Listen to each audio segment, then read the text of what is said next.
A new twist in the Trayvon Martin case being reported today in an Orlando newspaper. It has to do with screams on the 911 calls. NBC's Kerry Sanders is live in downtown Miami, where a protest is planned today. And Kerry clearly checking his BlackBerry to see what's happening there. Hey, Kerry, what is the newspaper reporting? Okay, first of all, the Orlando Sentinel reached out to two experts, audio experts who can listen to 911 calls or other sorts of recordings and make conclusions based on those. Now, we've spoken to both of those experts. The paper said that what they discovered, and now that I've spoken to both experts, we now know that they came to the conclusion that the screams on the 911 call were those of somebody other than Zimmerman. Again, this is what the experts are telling NBC News. First of all, Tom Owen, who's a forensic consultant, his company is Owen Forensic Service. He uses a technology which is similar, he claims, to what the NSA and the CIA do. He gets a sample of George Zimmerman's voice. He did that because George Zimmerman dialed into 911, identified himself. So he has that. He takes that and puts it in a computer, and he eliminates all of other conversations from, in this case, the 911 operator, and he butts it all together. Then he takes the scream sound and puts that on the same timeline on the computer and puts it into a program which is called Easy Voice Biometrics. And it sounds a little high-techy, but he says that it has been used for quite some time to get into the details of determining whether that is indeed somebody's voice. He says the analysis comes back with a 99% certainty that the voice heard in that scream is not George Zimmerman's voice. George Zimmerman, of course, is the white Hispanic man who had the gun, who shot 17-year-old Trayvon Martin. Now, another expert, also contacted by the Orlando Sentinel, now also contacted by NBC News, says that he uses a different technology. His name is Ed Primo. What he does is he took the audio recording with that scream from a website. He took that and he began to analyze the highs and the lows and the pitches of the voice. It's a little bit different of a technique, and sometimes not accepted in court, other times accepted in courts. And he says based on the pitch and the range of the voice, it could not be somebody who was 30 years or older. It would be somebody who was younger. But he does not conclude that it is Trayvon's voice. He simply says that the voice analysis he does is somebody who is younger than George Zimmerman. So that is the analysis, and of course, this is all outside of law enforcement. This was initiated by the newspaper, the Orlando Sentinel, and now we have spoken to those experts, and now you've got the details of what they have concluded, Alex. No, and this is the first time we're hearing the details in such detail. So, Kerry, just to confirm, these are two independent sources that have both concluded, but not irrefutably, neither of them have reached 100% confirmation that the voice on the tape is not George Zimmerman's, but it is probably. Yes, exactly. And again, yes, you got it. And remember, these are the screams that are heard before the shots. And this is when there was allegedly some sort of confrontation between the two.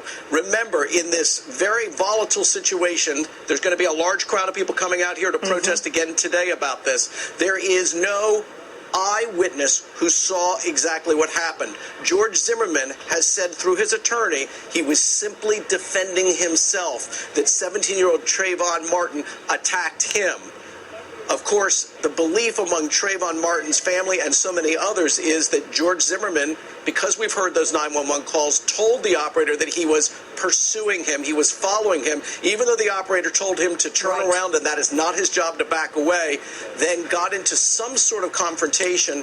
A shot was fired and a 17-year-old was shot and killed. Kerry, one more thing. It's my understanding that because we don't have Trayvon Martin's voice recorded somewhere, you can't say not only is this not George Zimmerman's voice, but you cannot conclusively say that it is the screaming voice of Trayvon Martin.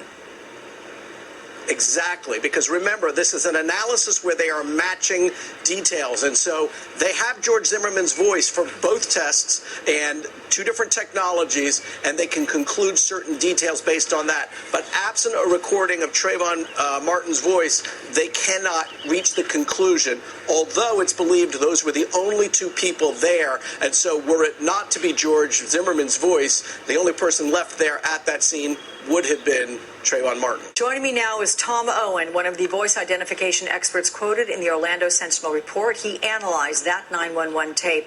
Tom, thank you for joining me on the phone. Let me ask you, what did your test conclude?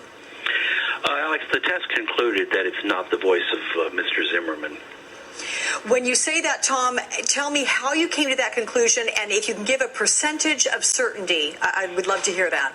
Well, I came to that conclusion first by listening, and then secondly by using a program called Easy Voice Biometrics, which is a biometric program very similar to what the NSA and CIA and FBI use for following terrorists through their voice and so forth.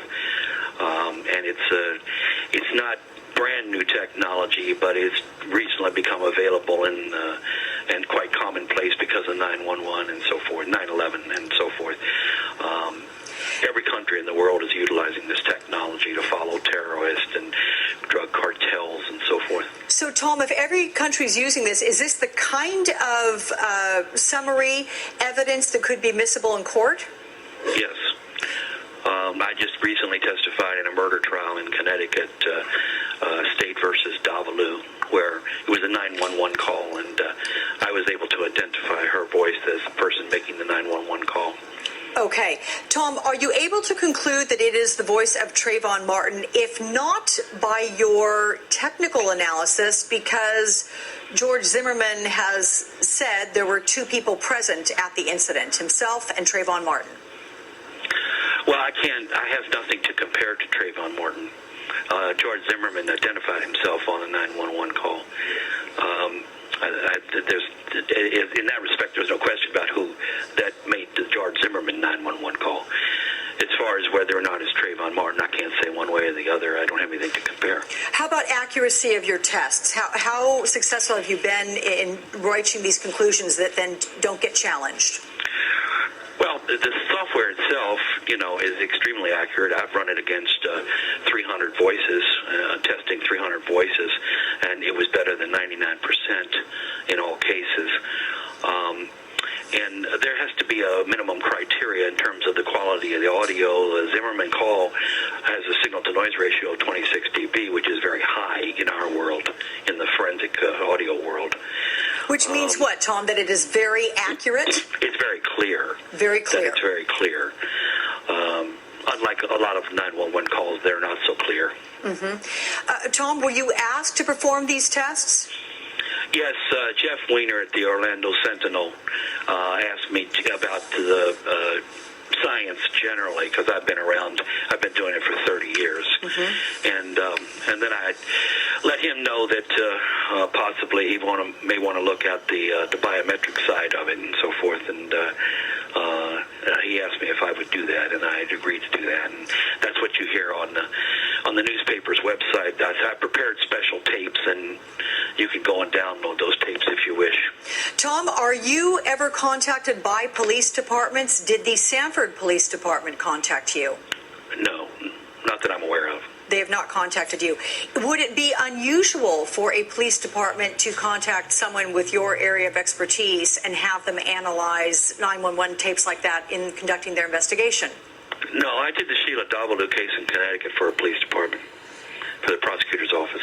Okay. I'm curious if this is a large group of people that conduct these types of specific inquiries. I mean, have you heard of anybody in your field being approached by the Sanford Police Department asked to conduct voice identification analysis? No, not to my knowledge.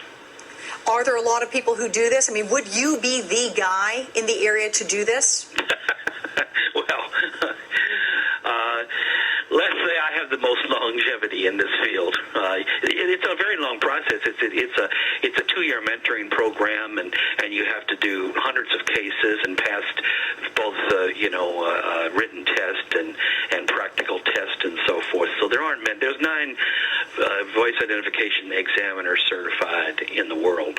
Okay, Tom, start to finish, from getting access to the 911 tapes to coming to the conclusion, how long did that take? Couple days. Couple days of what? You working full time on this, or do you have to? Pretty much so. So hours. How long did you listen to these tapes and go through the analysis? It took me about 4 hours to prepare the tapes so that they can be used in the program, and of course I was listening to them at the time I was doing that. And I don't know, I would say probably 10 or 15 hours total. And that would be typical for a tape with this sort of length of time that you're able to analyze? Yes. Okay.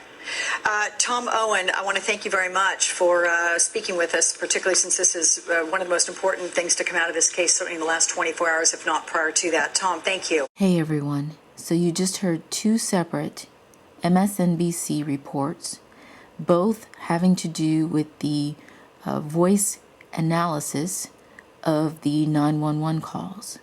It does not take a rocket scientist to know that that was not the voice of George Zimmerman.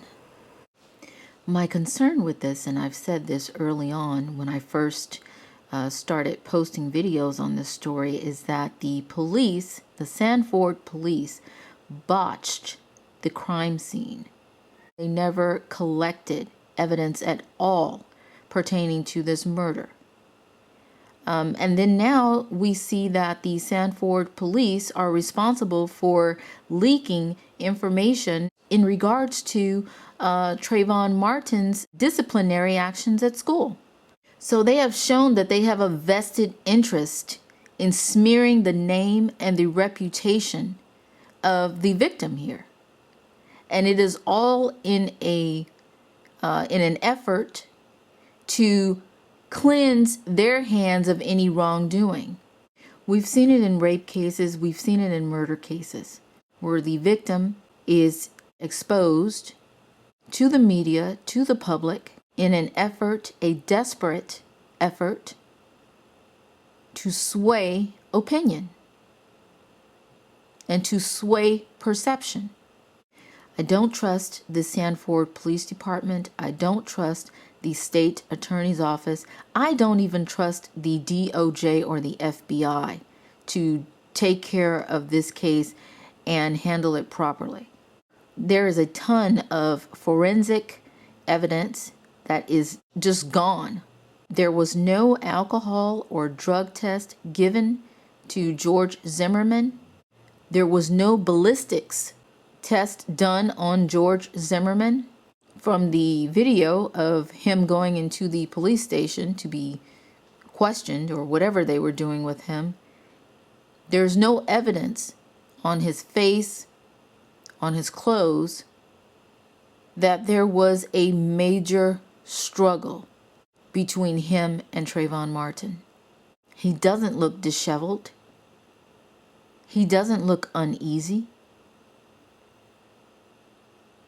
He looks as if he is walking through the park.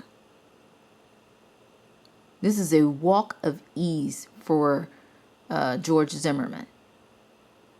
Not a worry, not a care in the world.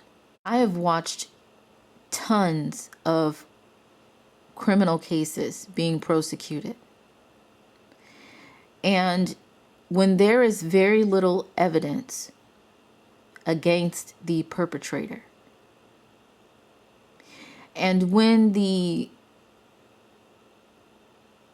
perception of the victim